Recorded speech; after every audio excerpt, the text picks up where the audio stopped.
how are y'all doing? This is Roger Wallace. Thank y'all for joining me once again for another broadcast of Onward Radio. Today's topic is all of this is a choice. Coming up on this broadcast of Onward Radio.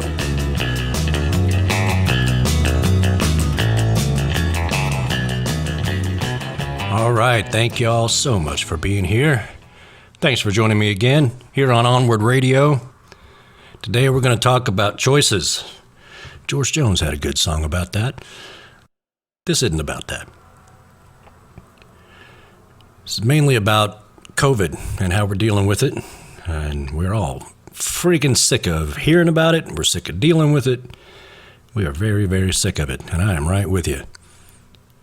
I'm a musician, so it's well known how this has affected people like me, people in the service industry, people who worked in bars and restaurants. 200,000 dead people and climbing, 10,000 dead in Texas.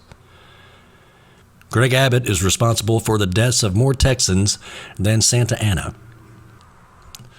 I don't want to spend a whole bunch of time running down how awful this is. I don't have to tell you how awful this is. You all are all very well aware. But I want to talk about why. Why are we going through this? And it's because it's a choice. This is not inevitable, what we're going through. None of this stuff, all the deaths, all the disease, all the fear, all the anxiety, all the closing of businesses, the unemployment, the loss of health care, and on and on and on and on and on. None of this had to happen. That's one thing we cannot forget, especially going into this election, that everything that is going on right now is the result of choices made by Donald Trump and governors like Greg Abbott. Ron DeSantis in Florida, they're more interested in fealty to the party, to Trump, and it's about profit for them. It's about not having to pay unemployment insurance to people. It's about everything but saving lives because they don't give a shit. What it really boils down to, and this is how stupid this is that this crazy boogeyman lie that they have been telling themselves, they, the Republican Party, the conservatives, the right, that capitalism is the answer to all our problems. The invisible hand of the market will save us all. And any sort of government power they equate with socialism. The boogeyman, socialism. It's comical. That's how stupid it is. But they believe in this bullshit so much that they're willing to let 200,000 people die for it. Whenever I get into conversations on social media, debates, arguments, pissing matches, whatever you want to call them. Whenever I get into these things on social media, go back and forth and back and forth and back and forth, and eventually they say, well, what should we have done? And I go down the list of things that we do, and it's if I could get a blank stare over social media, that's what will be happening. They can't fathom it. That just means it's like they're living on Mars or something if that happened, and it's absurd. Because every country in the world who has done this successfully has done it this way, has done it the way I'm about to describe to you. And it's just insanity that you would rather have death of hundreds of thousands of people and millions of people infected with a disease that leaves a lot of people with debilitating injuries and conditions for the rest of their lives, even if it doesn't kill you. They would rather have that than what they see as a little teeny tiny little bit of socialism. They would rather have people die.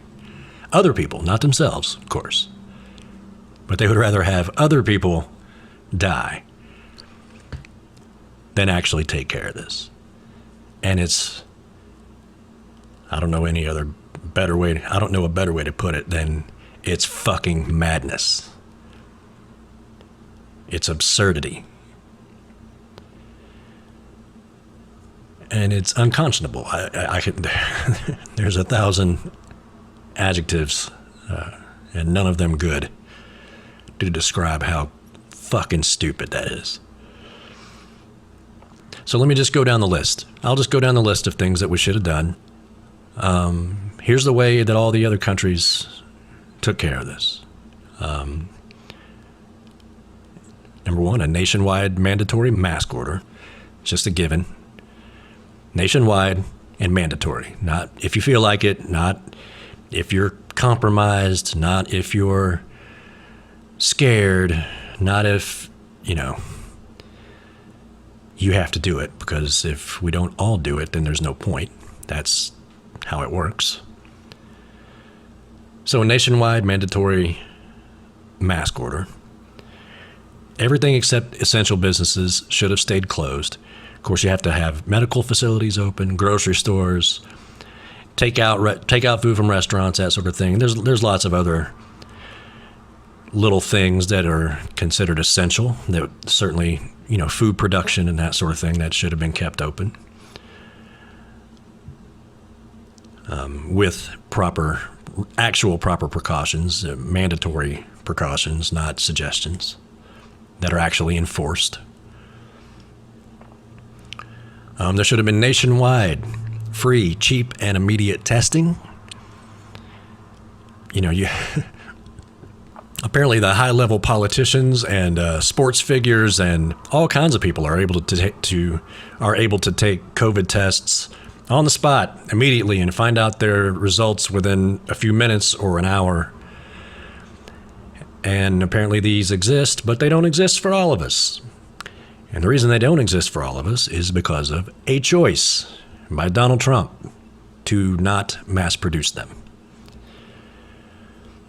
Which brings about the next thing that should have been done, was to activate the Defense Production Act, which means that the government can temporarily mandate certain industries to make certain products for the good of the nation, to take care of a disaster, for war production. We used it during World War II to make tanks and planes and stuff.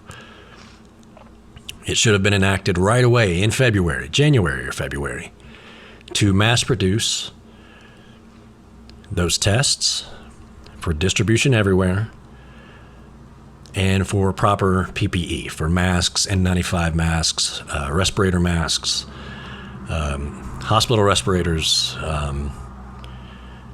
anything that was needed so people didn't die should have been done. It would have been easy. We have plenty of industry that could have done it. It could have been mass produced and mass distributed, and we would have saved thousands, hundreds of thousands of lives if we had done that in the beginning.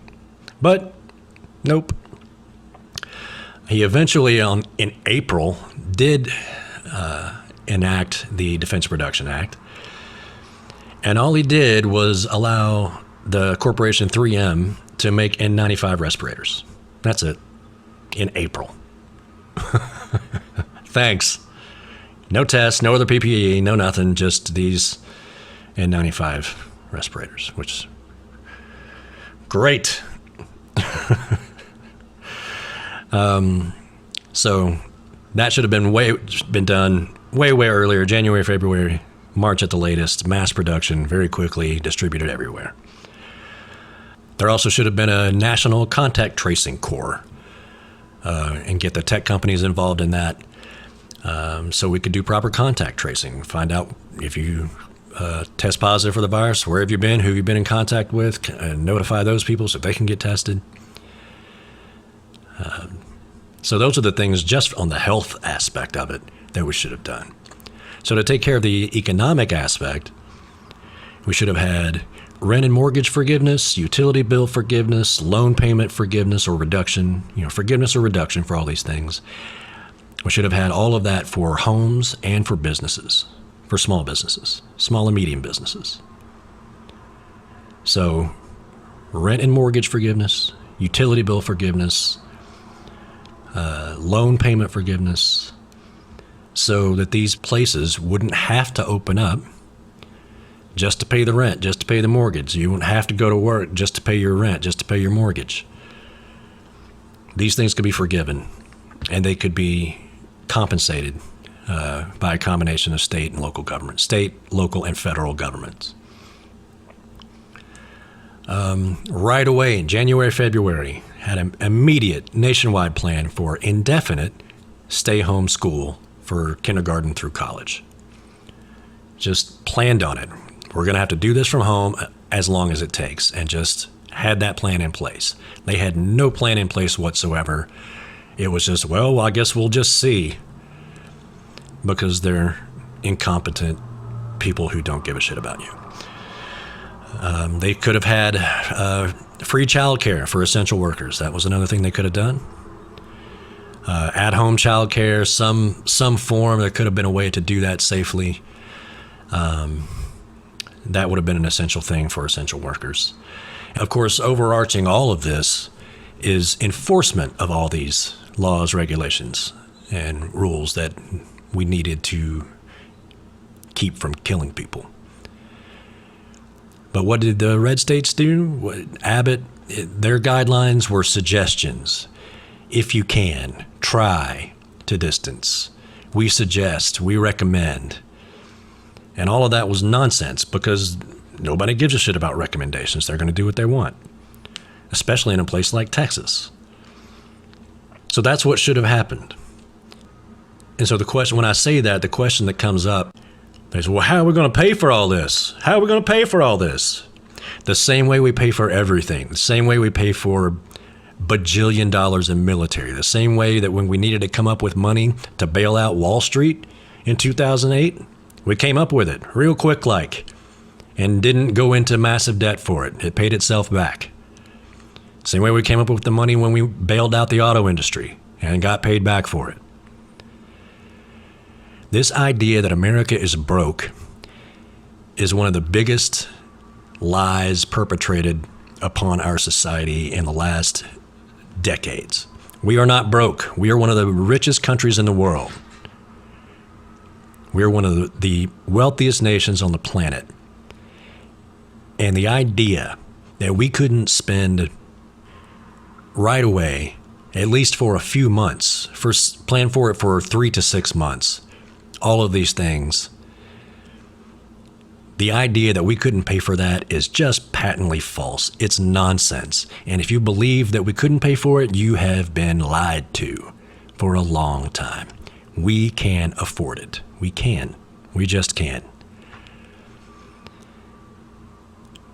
Texas, in particular, has a, quote, rainy day fund with $5 billion sitting in it that they will not touch.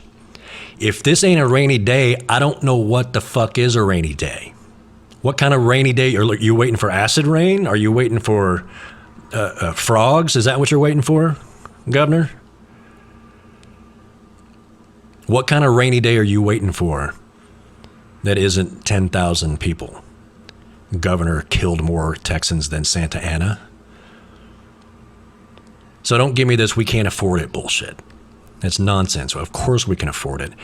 But they would rather have death of hundreds of thousands of people before they actually let the government take responsibility for its citizens the way it's supposed to. You know, the phrase, you had one job. Mr. President Trump, you had one job as President of the United States, and that's to protect the American people. That is your one job, and you failed. You ruined our economy. You ruined people's lives. You are responsible for the deaths of at least 130,000 people. I'm not saying none of this would have happened at all. Of course, it hit us. It hit us hard. We would have had thousands of deaths. That's inevitable in a country this size. But the entire continent of Europe, not just a few countries, the entire continent has less deaths per 100 or per 1,000 people than we do. the entire continent of Asia, the entire continent of Australia, the entire continent of South America. All of them have been better than us. You can't just keep passing this off on calling it the China virus or the this or that. It's always somebody else's fault, isn't it, Trump? It's always somebody else's fault. It's never his fault. Nothing is ever his fault. And these lickspittle sycophants like Abbott or DeSantis follow the same path. Nothing is ever their fault. They have no responsibility for anything. The only thing they're responsible for is profit. And that's sick. It's just sick. It's sick in the head. So everything that we're dealing with, all of the unemployment, all the lost businesses, all how all your favorite local businesses are closing one after the other, a choice. Greg Abbott and Donald Trump made that choice for us. They're the reason these businesses have closed. They're the reason we're all stuck in our homes. They're the reason your kids can't go to school. They're the reason this is all happening. Every bit of this that's going on right now, everything we're going through, has been a choice. And don't let anybody tell you otherwise.